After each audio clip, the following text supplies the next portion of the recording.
भाई के दे दिया, मेरे दे दिया। और किसी का माइक हो तो बता देना।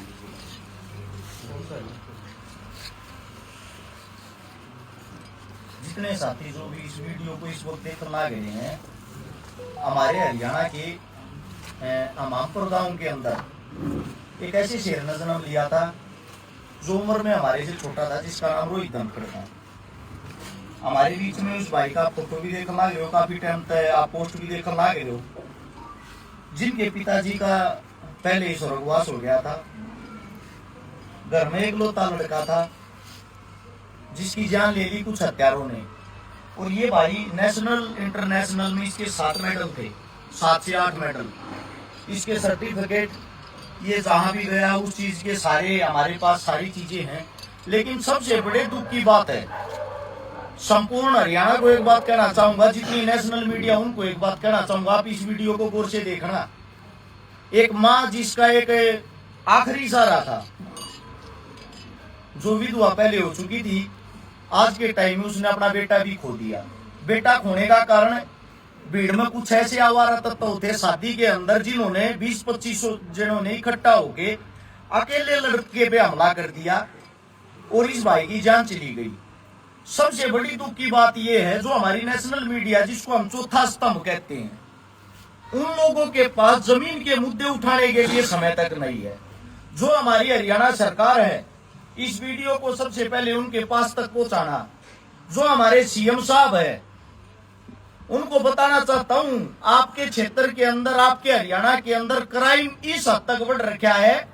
भाई की मृत्यु को लगभग 8-9 दिन हो गए, अब तक किसी अपराधी की जांच तक नहीं होली कि असल में अपराधी है कौन। हमारे हरियाणा के जो खेल मंत्री हैं, खेल मंत्री इसलिए बनाया जाता ताकि खेलों को वो आगे बढ़ा सके, खेलों की तरफ वो ध्यान दे सके। खेलों को आगे बढ़ाना तो दूर गया, अब तक इस परिवार के बीच में, इस गांव के बीच में आना तो दूर की बात, एक झूठा फोन तक नहीं किया। फोन करके ये तक नहीं पूछा गया इस बेटे की मृत्यु कैसे हुई, उसका कारण क्या था। और ये वो शेर था जिसके 7 से 8 नेशनल इंटरनेशनल मेडल थे। मैं आप सभी साथियों से पूछना चाहता हूं, किस लिए खेल मंत्री चुनते हैं भाई, किस लिए इन लोगों को हम विभाग देते हैं। दूसरी मेरी जो मांग है वो है नायब सरकार से, सीएम साहब से। सीएम साहब अगर नहीं सुनते, पीएम साहब सुनते हो, राष्ट्रपति सुनते हो, उपराष्ट्रपति सुनते हो, आप लोगों से ज्यादा उम्मीद नहीं लगा रहे हम। उम्मीद सिर्फ इतनी है, अपराधी 9 दिन हो गए, अभी तक उनकी शिनाख्त भी नहीं हो पाई है। असल में अपराधी है कौन। गामराम मेरे साथ में खड़े हैं, बुजुर्ग मेरे साथ में खड़े हैं। हम सब एक विनती करते हैं, आप लोगों से हाथ जोड़ के गुजारिश करते हैं, हमारा लाल गया, हमारा बेटा गया है, इस परिवार की वंशवेल समाप्त हो चुकी है, इसके बाद में कोई भी वारिस नहीं बचा। हम सिर्फ इतना चाहते हैं, इस बेटे को न्याय मिले और वो न्याय जल्द से जल्द मिले। 9 दिन होने के बाद भी अगर अपराधी नहीं पकड़ा जाता तो मैं सरकार से पूछना चाहता हूं, आप कौन से तंत्र की बात करते हो, कौन सा क्राइम मिटाने की बात करते हो। हमारे जितने साथी हरियाणा के गांव गांव, घर घर से जितने काका ताऊ इस वीडियो को देखें, आप लोग ये एक उम्मीद की आखिरी किरण हो। आप लोगों से इतना ही कहना चाहूंगा, हमारे भाई को लेके एक पोस्ट न्याय की उम्मीद के लिए सभी डालें। इस वीडियो को ज्यादा से ज्यादा शेयर करें, ताकि हरियाणा सरकार के कानों में जू ना रहेंगे तो कम से कम जो ऊपर बैठी है केंद्रीय सरकार है, उनके कानों तक तो ये वीडियो पहुंच जाए। हमारी आखिरी उम्मीद आम जनता ही बची हुई है, क्योंकि उसका कारण ये है, जो नेता मंत्री है वो सिर्फ और सिर्फ गांव के अंदर या गरीब परिवार के अंदर वोट मांगने तो उनकी दर पे आ जाते हैं, जब उन लोगों की जरूरत होती है ये बुलाने से भी नहीं आते। और जिस वक्त चुनाव आता है, चुनाव से पहले इन्हीं दरों पर ये पैर पकड़ते, सिर झुकाते घूमते हैं। आज ये बेटा हमारे बीच से चला गया, अभी तक ये गिरफ्तारी तक नहीं हुई है। प्रशासन का भी ये कहना है, अभी तक हमारे को ये भी नहीं पता, इसलिए अपराधी था।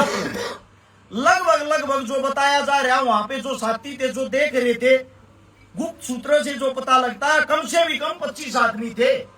क्या 25 आदमियों में से अभी तक प्रशासन ये भी नहीं ढूंढ पाई है कि 1 या 2 आदमी जिसकी जांच हो चुकी हो, या जो कन्फर्म ये हो चुका हो कि असली अपराधी ये है। कहीं न कहीं प्रशासन सरकार के दबाव में आके उन लोगों को बचाने की कोशिश तो नहीं कर रही है, क्योंकि ये जो इसके सिर पे एक पिता का साया भी नहीं था, और ये किसी बड़े परिवार से भी नहीं था।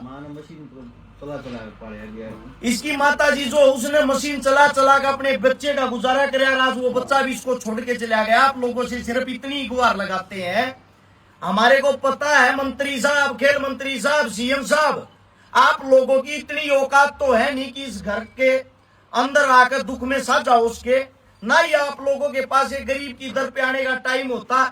लेकिन आप जहां भी बैठते हो, जहां न्याय की मूर्ति बने हुए हो, कम से कम वहां बैठ के इस बेटे को न्याय तो दिलवा सकते हो। एक न्याय की गुहार लगाते हैं भाई। आप लोगों से भी ये उम्मीद है, कल इस भाई की 13वीं है, इतवार का दिन है। जब किसी भी परिवार के अंदर कोई मृत्यु होती है, उसकी जो 13वीं होती है, 13वीं के बाद सब आप अपने काम ने संभाल लें। अगर सब आप अपने काम ने संभाल लेंगे, इस बेटे को ऐसे ही छोड़ देंगे, तो शायद इस बेटे को न्याय नहीं मिल पाऊंगा। यह लड़ाई आम जनता की लड़ाई है। आप लोगों से इतना ही कहना चाहता हूं, आज इस परिवार का बेटा गया, आता अगला बेटा आपका भी हो सकता है। अगर इस बेटे के साथ आप नहीं खड़े होगे, आने वाले भविष्य में आपके साथ भी कोई नहीं खड़ा होगा। आप सभी से गुजारिश करते हैं भाई, इस बच्चे को न्याय दिलवाओ। उसके साथ साथ कुछ सोशल मीडिया पे ऐसे साथी हैं जो जाट राजपूत इस नाम से अन्य पेज चलाते हैं, और पेज चला के इस लड़ाई को एक जातीय लड़ाई बना रहे हैं। भाई हमारे बेटे को बदनाम ना करे। हमारे बेटे के इस हत्याकांड में जितने आदमी सम्मिलित थे, वो किसी भी जाति के हो, किसी भी धर्म के हो, हमारी मांग सिर्फ एक ही है, उनको जल्द से जल्द पुलिस प्रशासन गिरफ्तार करके जेल के अंदर डाल के ठोस से ठोस सजा सुनाई जाए। आप सभी साथी इस वीडियो को शेयर करके हमारे पीएम तक, सीएम तक जरूर पहुंचाने का काम करें। आप सभी साथियों का बहुत बहुत धन्यवाद। ये मुख्यमंत्री मनोहर खट्टर ने सम्मानित किया 2017 के अंदर हमारे जो पहले मुख्यमंत्री साहब थे, खट्टर साहब ने भी इस बेटे को सम्मानित किया था। इसके अंदर कोई ना कोई खास बात होगी, तभी सीएम साहब ने इनको सम्मानित किया होगा।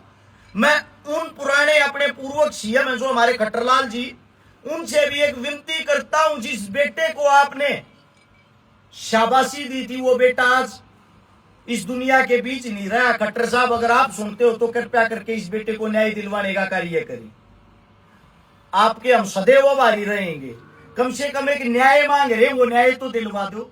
और खेल मंत्री जी, अगर आपके कानों तक बात पहुंचती है, इस परिवार के बीच मां की इस परिवार का सहारा बने, और इस परिवार के अंदर कोई कमाई का साधन नहीं रहा।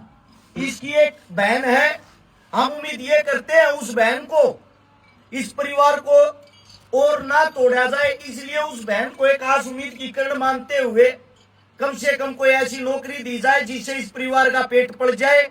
और साथ में इस बेटे ने देश को इतना मान सम्मान दिया, इस मान सम्मान के बदले में इसके गांव के अंदर इस बेटे के नाम पे एक ऐसा ग्राउंड बनाया जाए, उस ग्राउंड के अंदर जब बच्चे प्रैक्टिस करें तो जीवन भर इसकी प्रतिमा वहां लगी हो, तो इस बेटे को याद करें कि हमारे गांव का कोई ऐसा बेटा था जो हमारे लिए खेल का साधन छोड़ के चला गया।